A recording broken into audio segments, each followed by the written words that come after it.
Ah, Hey. here she is. Nice to see you. How are you? All right, thank you. Oh, how come you're so tanned? Well,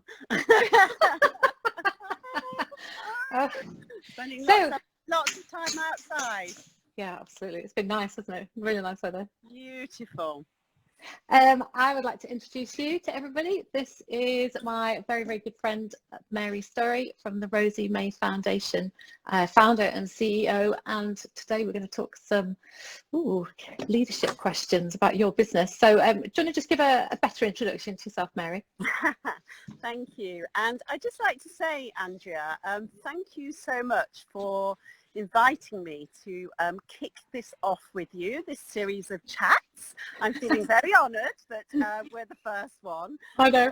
To start it off. So yeah, I guess we have to ask everybody to bear with us as well, because there may be some technical glitches that we're not used to. But so thank you very much for Pleasure. inviting me. And the Rosie May Foundation is an international charity. We founded in 2004 in memory of my daughter, Rosie May, who was murdered when she was 10 years old. Our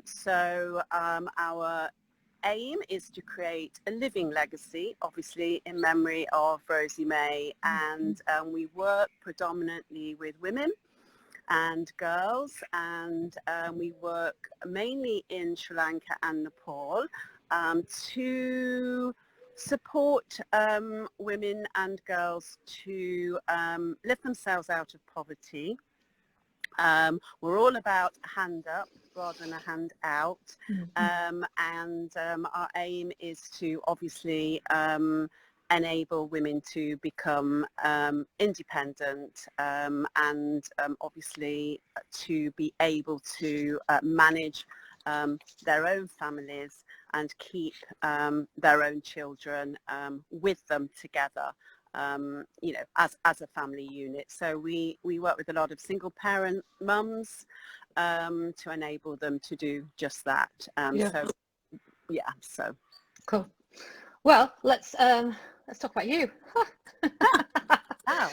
So you're the founder and the CEO of the Rosie May Foundation. You're traveling in between lots of different countries, particularly Sri Lanka and Nepal. You're a wife, you're a mother, grandmother. How'd you do it all? Can I say I don't know? Is that allowed? Or do you? I mean, that's the question. Do you? Yeah, I think a lot of women get asked this question, don't they? I think a lot of us are used to doing it all, and I think it's about just prioritizing. I always say to my team, just prioritize, just try and decide, if you, whatever you do, if you, do you need to do that today, tomorrow, next week, what impact would that make upon somebody, whatever it is you're dealing with, because, I don't think we can be everywhere and, and do everything all of the time. No. And, I just think, the way to do that as well is obviously to work on a personal level. So I think the other key thing is you've got to know who you're dealing with. At the charity, we're all about the personal. We're all about working, on an individual basis, both with our donors and obviously with our beneficiaries. So I think if you've got a handle on who you are dealing with, then I think them as people, so what kind of response and how immediate that has to be. So that would be I tend to work on a 20-80 rule, and that is like every day you get your top 20 done, or at least you go to your next actions. And then once that, well, the 80%, you know, if that happens, if it doesn't happen, it's probably not going to make a big difference. And that's just, you know, the dot in the I's and the T's. Yeah, and I think you do, you know, have to be careful, because, you know, I think if you do try and, you know, do it all, then it almost paralyzes you. So then you can't, you know, you can't do anything. Yeah. So yeah. Sorry, what are you doing at the moment? Are you working, or are you furloughed, or what's you doing? Yeah, we're sadly we had to make the decision to furlough. Yeah. It wasn't a decision that we wanted to take, but obviously, you know, money has stopped coming in, basically, to the charity. All our events are cancelled.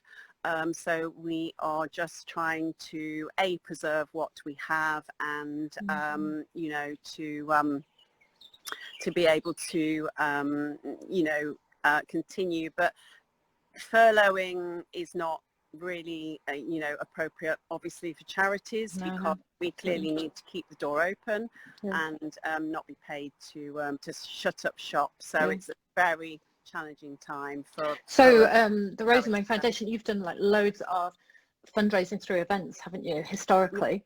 And that's going to be a massive problem moving forwards, isn't it? Are you rethinking your business model?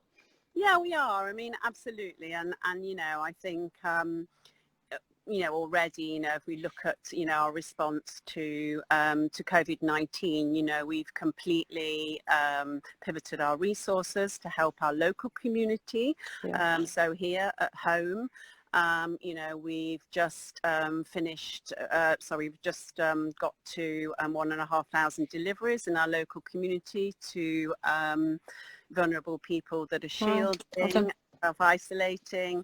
So is that in a Pink Tuk, can I ask? In our Pink Tuk, which we had idling around because it was used for events. And so, you know, we responded, you know, very quickly, and, you know, got that off the ground really kind of just before, you know, everybody went into to lockdown. And I think what that has shown us is that actually the support, you know, that we do have here locally, it's been, you know, it's phenomenal. And also to, you know, understand that actually what people need during this time is good cheer. You know, they need positivity, they need something that brings a smile to their faces. And, you know, that Pink Tuk turning up is actually just as important as the loaf of bread or the, you know, the prescription that we're delivering, because, you know, there's so much anxiety. Getting tapped by the garden. There's so much anxiety. So much anxiety, absolutely. So much anxiety. So you know, so we're doing that, and obviously we're also, you know, feeding people in Sri Lanka who, you know, obviously, you know, are in lockdown in the same way, and you know, really struggling. Mary, can I ask you probably a personal question, but quite a difficult question? That is, I know that almost the whole of the country is dealing with mental health issues at the moment, whether we're admitting to it or not. It's a highly stressful event, and that's got long-term issues. And I know you're one of my heroes from what you have brought out of and what you've created in your life from what must be one of the most traumatic events with your daughter being murdered however many years ago it was. Do you have any advice to people? You know, how can you say what's the starting point? Yeah, obviously you're right. You know, what happened to us is every parent's worst nightmare. And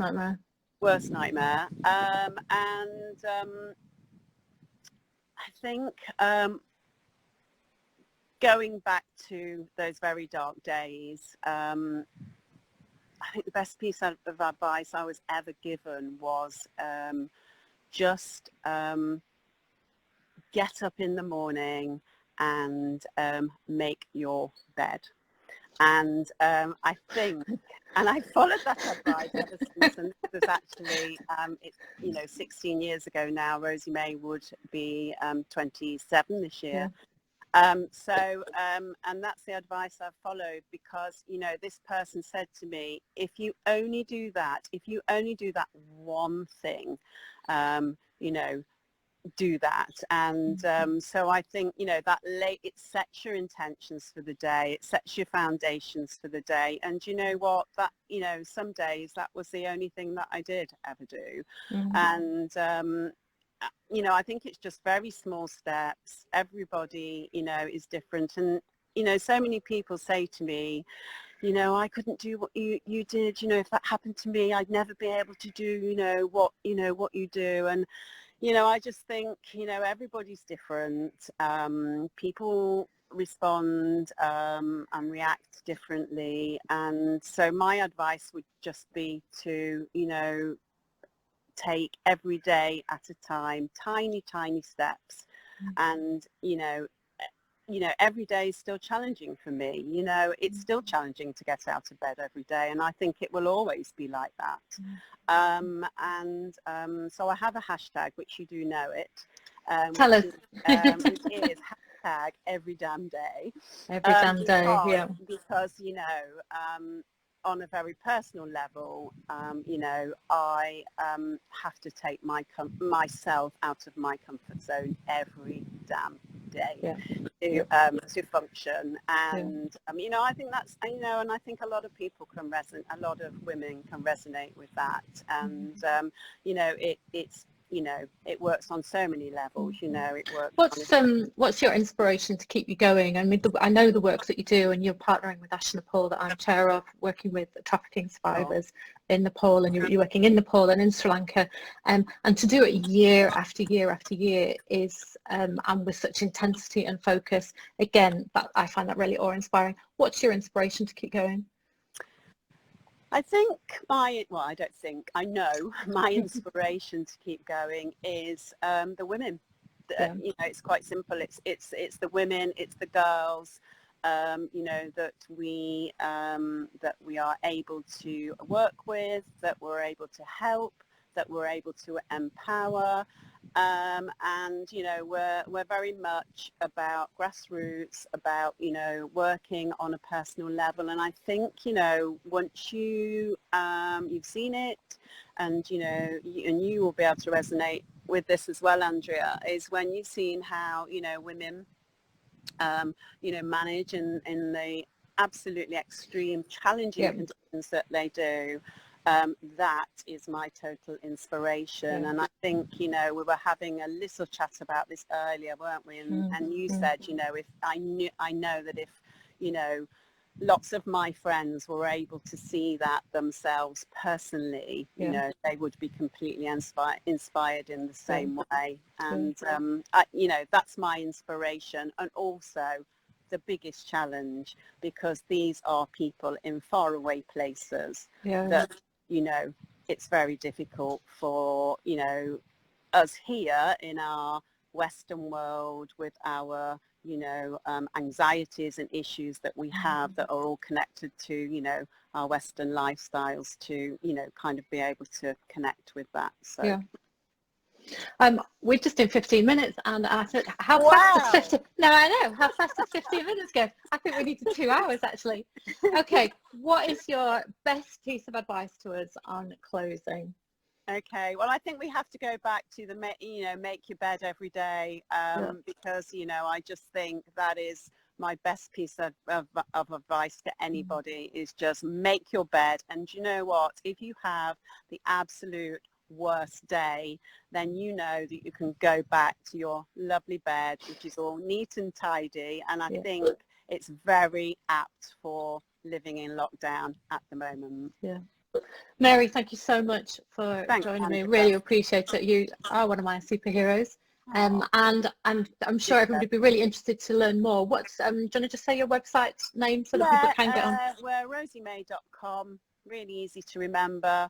go and have a look. And, you know, we do need all the help we can get right now. Really so, do. Yeah, you know, really do. If you know, anybody out there can help us, then we really do appreciate it in whatever way, shape or form.